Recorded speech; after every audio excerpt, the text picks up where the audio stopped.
25 سال پہلے 8,000 بوزنیائی مسلمانوں کی اجتماعی شہادت کا واقعہ، جب اعلان کیا گیا کہ وہ تمام لوگ جو جانا چاہتے ہیں انہیں منتقل کیا جائے گا، نوجوان ہوں یا بوڑھے، خوف زدہ نہ ہوں، آپ کو کوئی نقصان نہیں پہنچایا جائے گا۔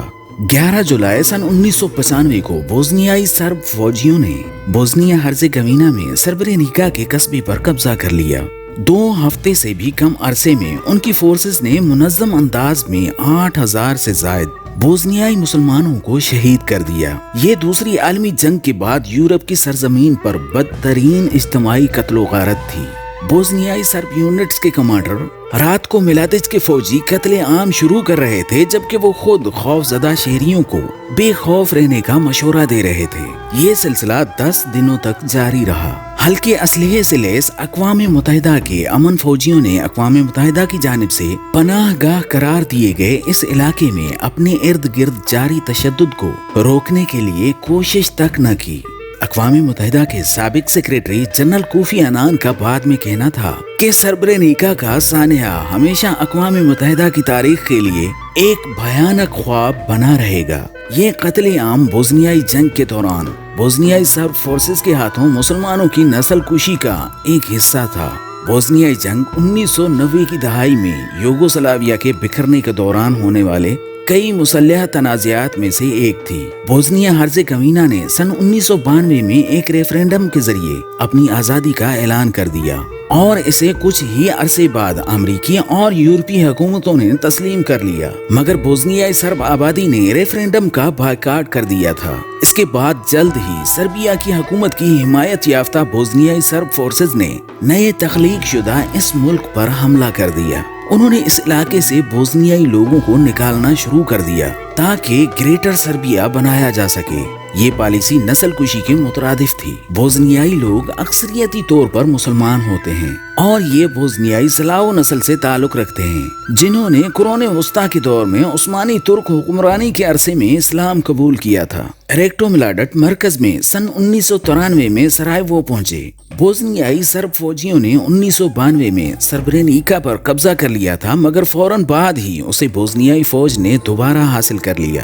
فریقوں کے درمیان جھڑپوں کے ساتھ شہر محاصرے میں چلا گیا۔ اپریل 1993 میں اقوام متحدہ کی سلامتی کونسل نے اس علاقے کو کسی بھی مسلح حملے یا کسی دیگر دشمنانہ کارروائی سے محفوظ علاقہ قرار دے دیا، مگر محاصرہ جاری رہا۔ شہریوں اور اقوام متحدہ کے امن فوجیوں کے طور پر کام کر رہے ڈچ فوجیوں کی چھوٹی سی فورس کے لیے رسد ختم ہونا شروع ہو گئی۔ اس طرح بوزنیائی رہائشی بھوک سے مرنے لگے۔ 6 جولائی 1995 کو بوزنیا کی سرب فورسز نے سربرینیکا پر شد و مد کے ساتھ حملہ کیا۔ اقوام متحدہ کی افواج نے ہتھیار ڈال دیے یا پھر شہر میں پیچھے ہٹ گئی، اور جب نیٹو کی افواج کو فضائی حملے کے لیے بلایا گیا تو اس نے سرب فورسز کی پیش رفت روکنے میں کوئی مدد نہیں کی۔ یہ انکلیو 5 دنوں میں ہی ان کے قبضے میں آ گیا۔ جنرل ملادچ دوسرے جرنیلوں کے ساتھ شہر میں فاتحانہ انداز میں داخل ہوئے اور گشت کیا۔ تقریباً 20,000 مہاجرین اقوام متحدہ کے مرکزی ڈچ کیمپ کی جانب فرار ہو گئے۔ اس کے دوسرے دن ہی قتل و غارت گری کا آغاز ہو گیا۔ جب مسلمان پناہ گزین شہر چھوڑنے کے لیے بسوں پر سوار ہوئے تو بوزنیا کی سرب فورسز نے مردوں اور لڑکوں کو بھیڑ سے علیحدہ کیا اور انہیں وہاں سے دور لے گئے تاکہ انہیں گولی مار کر شہید کر دیں۔ ہزاروں افراد کو پھانسی دے دی گئی اور پھر بلڈوزروں کے ذریعے ان کی لاشوں کو اجتماعی قبروں میں دھکیل دیا گیا۔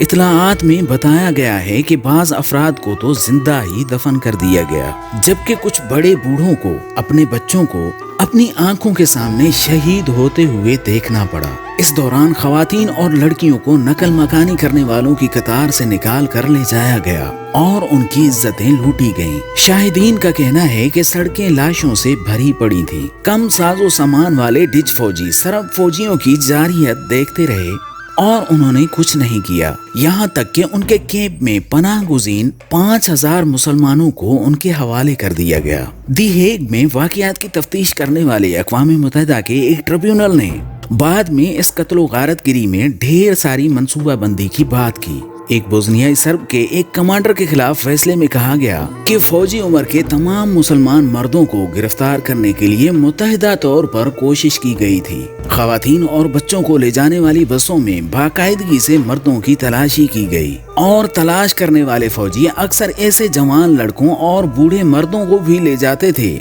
جو فوج میں خدمات انجام دینے کے قابل ہی نہیں ہوتے تھے۔